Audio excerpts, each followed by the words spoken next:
Greetings, my name is Maajid Nawaz and this is the fifth ever of my Radical Chronicles.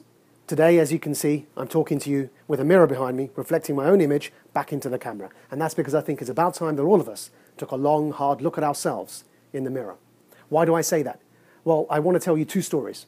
One was a story of Tahra Ahmed, a Muslim chaplain who was on a United Airlines flight and requested an unopened can of Diet Coke and apparently was refused an unopened can of Diet Coke and told by the attendant, according to her version of events, that potentially she could use this unopened can as a weapon, and that's why she was denied it. And then another passenger apparently shouted some anti-Muslim bigotry at her from across the aisle. Now, my every sympathy goes to this Muslim chaplain, Tahra Ahmed. If indeed her story is true, it's heartbreaking to face such abuse. I've grown up facing such abuse, and it should never be allowed to occur, though I am yet still able to recall one incident where I, myself on a plane, have ever been served an unopened can of Coke. But nevertheless, United did apologize. They did assure customers that this particular flight attendant would no longer be serving United passengers. So far, so good. Well, that incident caused a huge backlash, a furore, an uproar among Muslims who claimed that this was unfair of United, and in fact, they called for a boycott of United Airlines. Now, this was resolved in the way that it was. But I want to tell you a second story, and that was that just today, Amnesty International have reported that Raif Badawi has had his sentence of 10 years and 1,000 lashes reconfirmed in Saudi Arabia. Now, what was his apparent crime? Well, his apparent crime was simply that he wrote a fucking blog.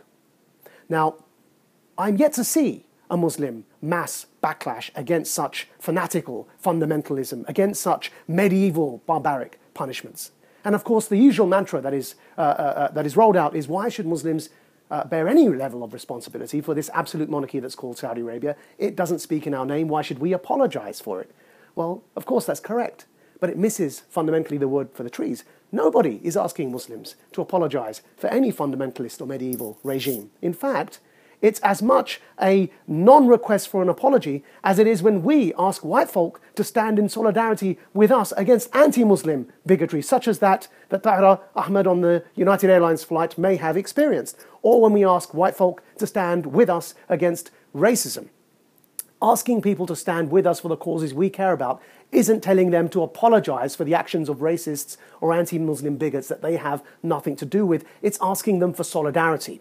Likewise, when a whole bunch of human rights activists ask us or request from us Muslims to stand in solidarity with them against fundamentalist regimes or against Islamism, we mustn't roll out this usual trope that is saying that somehow we're being asked to apologize for extremism and therefore remain silent. I want to see an equal level of backlash as we did in the incident of Tahra Ahmed's being refused a can of Diet Coke on an airline, which, distressing for her, it must have been. I want to see a similar level of backlash when it comes to cases like Raif Badawi facing 1,000 lashes, 50 of which have already been executed in Saudi Arabia.